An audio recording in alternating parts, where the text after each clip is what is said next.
Fala, rapaziada esperta e querida do Mundo Edu, eu sou o professor Bussunda. Hoje nós vamos trabalhar a segunda parte do segundo reinado. Vamos lá tocar nossa vinhetinha, aquela que faz rui!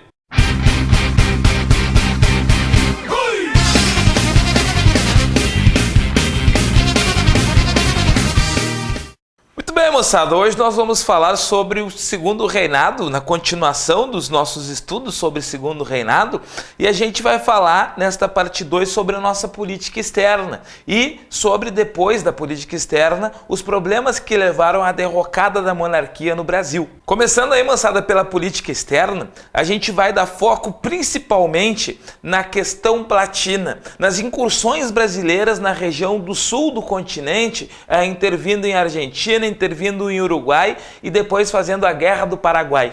Rapaziada, o Brasil faz tempo que tinha interesse na região aqui do Rio da Prata, né? Na parte ao sul do Uruguai, que dava acesso para o interior do continente, como a gente pode enxergar aqui no mapa, ó. Moçada, tu vê ali, ó, o Uruguai ao sul do Brasil, e ao sul do Uruguai a gente tem o Rio da Prata, e o Brasil lá desde 1680, ou na verdade naquela época ainda Portugal, tinha interesse em ter acesso ao Rio da Prata para poder ter acesso ao interior do nosso continente. Na época dos processos de independência da América, inclusive o Brasil chegou a anexar o Uruguai por um período de tempo, até 1628, quando o Uruguai fez a Guerra da Cisplatina e se libertou. Ai, que burro, dá 0 para ele. Gente, na verdade, chega um determinado momento aqui no século XIX em que todo mundo na América do Sul tinha interesse no Uruguai. A Argentina queria o Uruguai porque se ela pegasse o Uruguai, ela se tornava dona do Rio da Prata. O Brasil queria o Uruguai porque daí o Brasil teria acesso direto ao Rio da Prata. E o Paraguai queria o Uruguai para poder ter acesso direto ao Oceano Atlântico. O Uruguai se tornava, em meados do século XIX, uma espécie de última mina bonitinha do fim da festa. Todo mundo quer pegar. Rapaziada, em se tratando de Uruguai, lá dentro do país existiam dois partidos, o Partido Blanco e o Partido Colorado.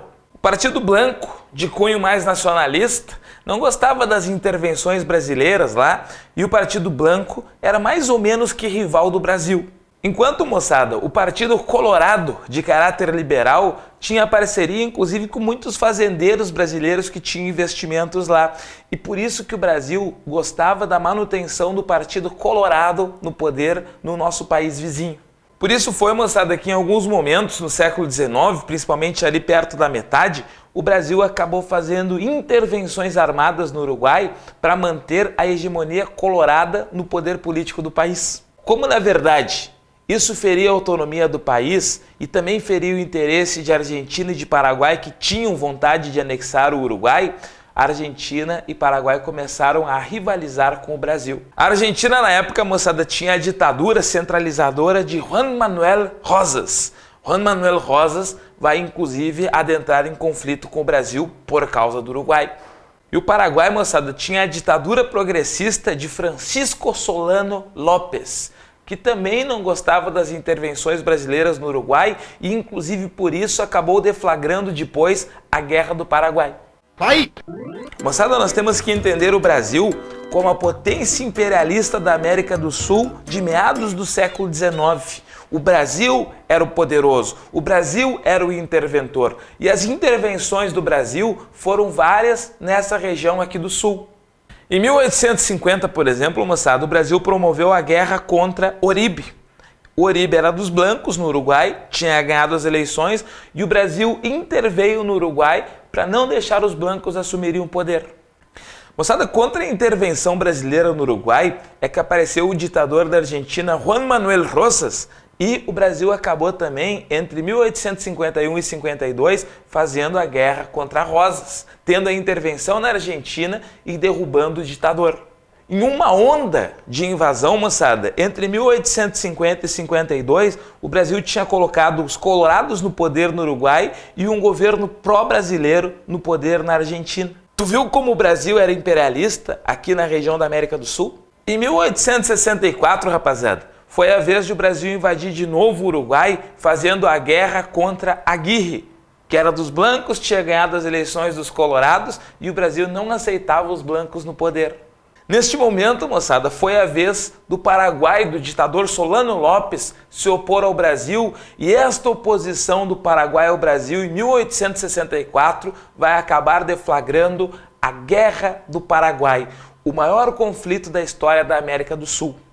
A Guerra do Paraguai, moçada, que começou em 1864 e se estendeu até 1870, ela tem mais ou menos o seguinte início. O Brasil acabou invadindo o Uruguai, fazendo a guerra contra Aguirre. Francisco Solano Lopes do Paraguai faz oposição à intervenção brasileira no Uruguai. O Brasil e o Paraguai acabam fazendo a ruptura diplomática por conta disso. Mas o Brasil tinha um acordo de utilizar o rio Paraguai para que do oeste brasileiro navios pudessem sair para o Oceano Atlântico. Os paraguaios prenderam um navio brasileiro em 1864, sendo que daqui a alguns dias, sem dar muitas explicações, o Paraguai iniciou uma invasão ao Brasil.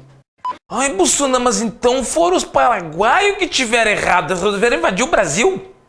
Sob um ponto de vista, os paraguaios é que invadiram o Brasil, mas sob outro ponto de vista, o Brasil havia invadido o Uruguai e o Paraguai foi defender a soberania do Uruguai. Rapaziada, existem então essas versões da historiografia. Quem é o culpado pela Guerra do Paraguai? A gente poderia dizer, moçada, em uma das versões, que na verdade o culpado mesmo é o processo de formação territorial das nações da América do Sul, que ainda não estava bem concretizado. O Brasil queria o Uruguai, a Argentina queria o Uruguai e o Paraguai queria também o Uruguai. E eles acabaram brigando por causa de territórios. O Sunday não tem aquele negócio lá dos ingleses que odiavam o Paraguai? Rapaziada, a questão da Inglaterra realmente ela é muito interessante. Existe uma corrente historiográfica que defende que os ingleses eles tinham realmente um interesse em acabar com o Paraguai porque ele seria um modelo de desenvolvimento para a América do Sul. O Paraguai, moçada, tinha indústrias próprias, inclusive de armas. Tinha escolas e uma pequena taxa de analfabetismo. Tinha as estâncias de pátria, fazendas do governo para camponeses sem terra. O Paraguai, rapaziada, realmente era um modelo diferenciado, mas existe também uma outra corrente historiográfica que diz que não tem nada a ver com a Inglaterra, que a Inglaterra se aproveitou do conflito. Tu percebeu que na minha narrativa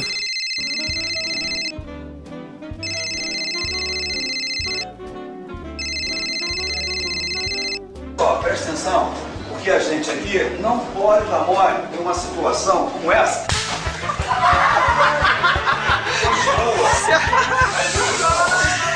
Percebeu que na minha narrativa eu não estava falando da Inglaterra, eu estava falando dos conflitos aqui da América do Sul. Moçada, eu estava privilegiando este ponto de vista.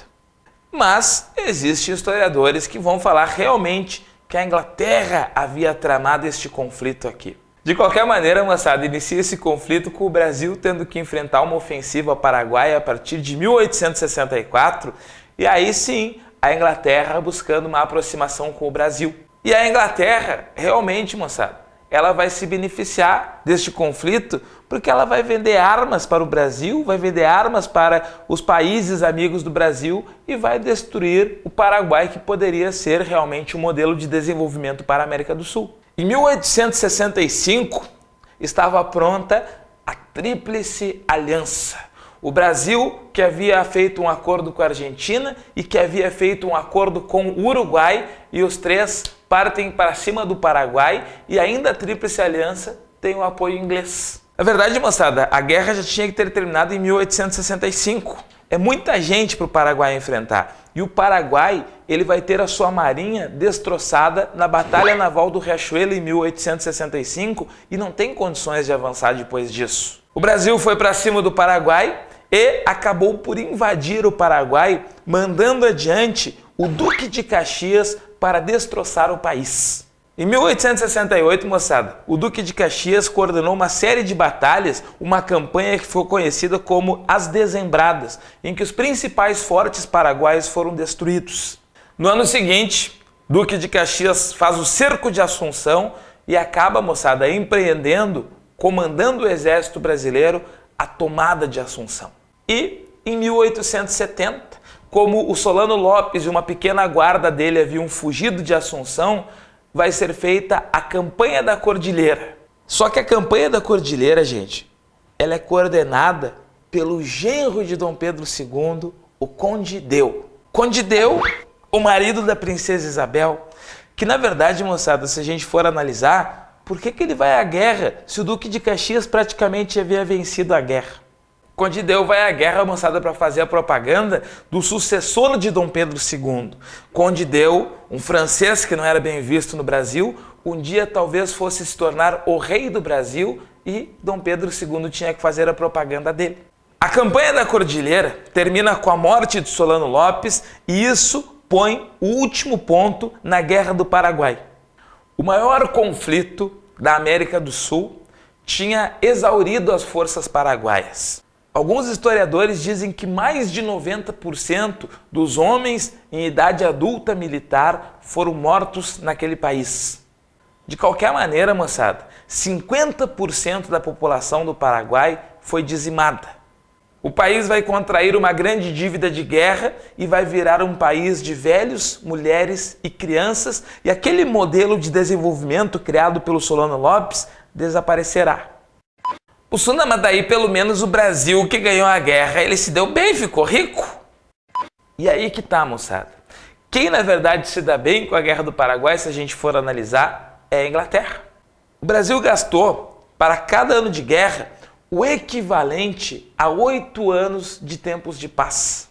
O Brasil gastou mais ou menos, então, numa guerra de 6 anos, o equivalente a quase meio século de economia e estava endividado. Rapaziada, além disso, o exército brasileiro se organizou durante a guerra e o exército brasileiro voltou com duas propostas diferenciadas, o abolicionismo e o republicanismo. O abolicionismo ele se transformava em algo óbvio e gritante. A base do exército brasileiro foi de negros, sendo eles escravos ou negros libertos. Para os escravos, se prometeu, em troca da luta na guerra, a liberdade. Mas aí nós tínhamos um problema.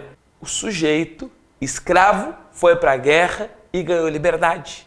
Mas e o pai, a mãe e os irmãozinhos dele continuavam sendo escravos. A cúpula do exército, intelectuais, políticos e afins defendiam agora, mais do que nunca, a abolição da escravidão no Brasil e a abolição foi acontecendo gradualmente a partir do fim da Guerra do Paraguai.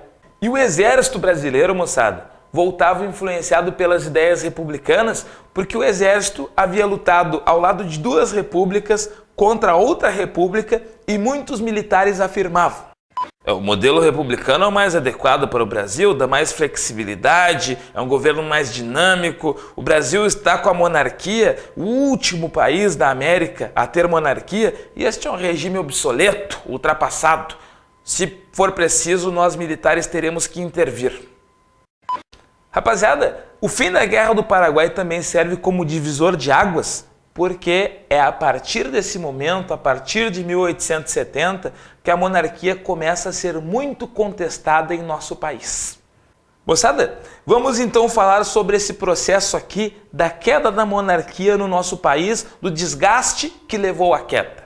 Observe aqui, moçada, esse esquema que a gente colocou para ti, onde que nós temos aqui a monarquia e as suas bases de sustentação, a Igreja Católica, o Exército e os latifundiários escravistas.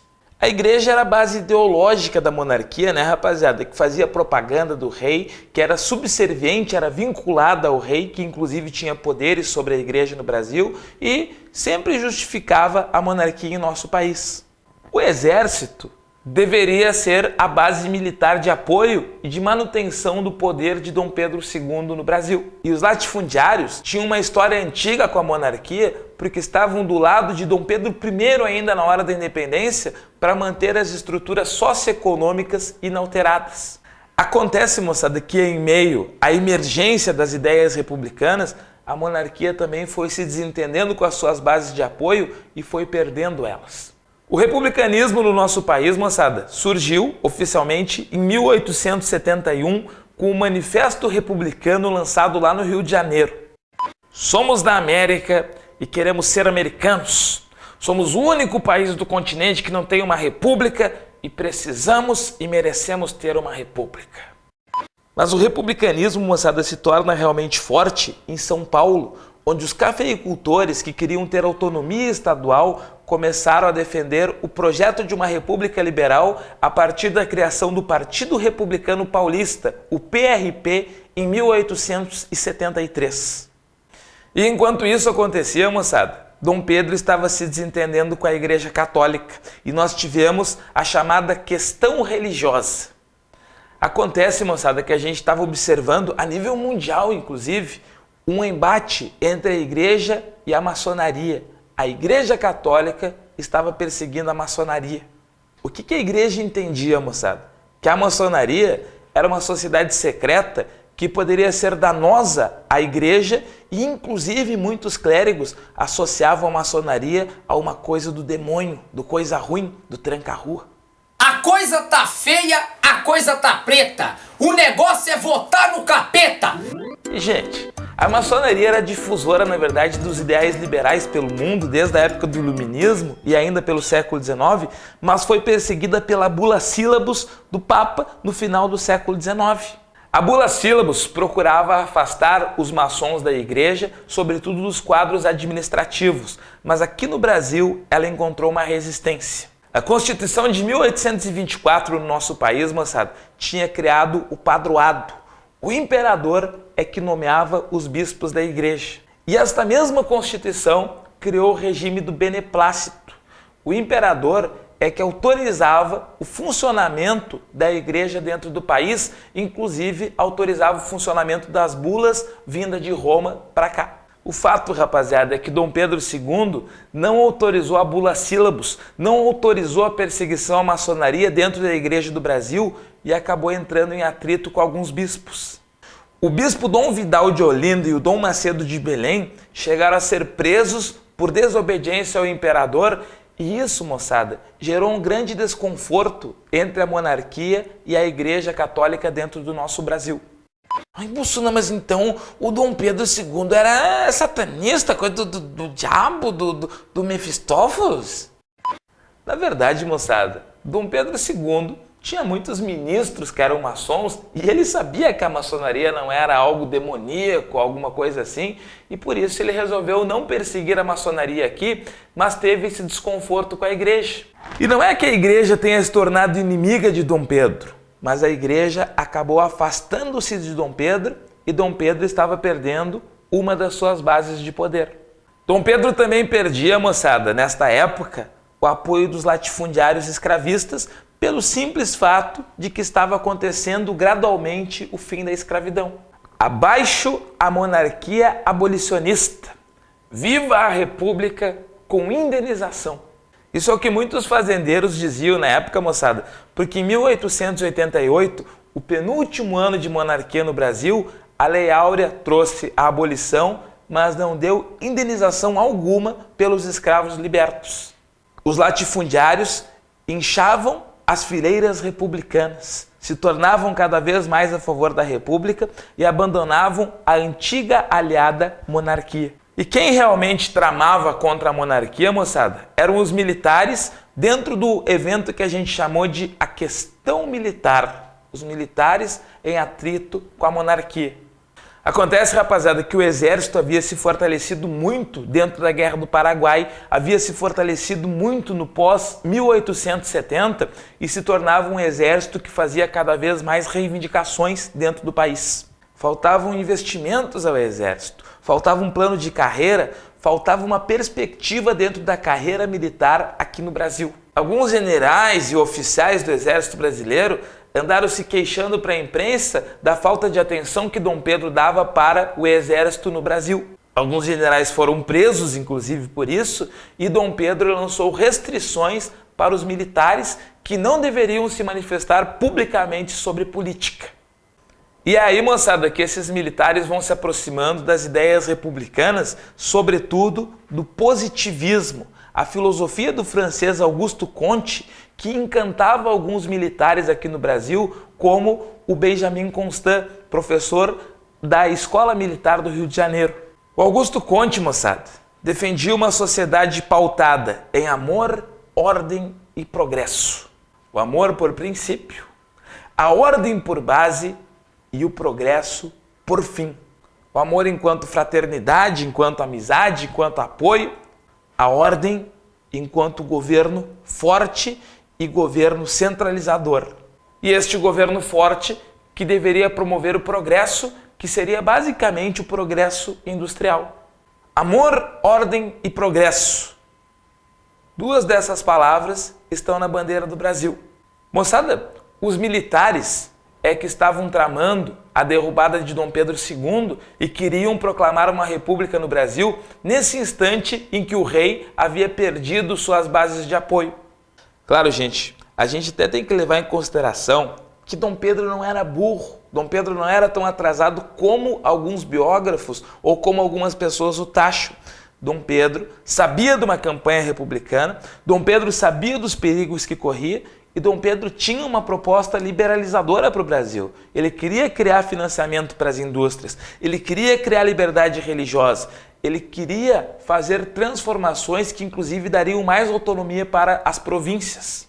Mas os deputados, rapaziada, e senadores, estes eram muito conservadores e não aceitavam aquilo que Dom Pedro queria.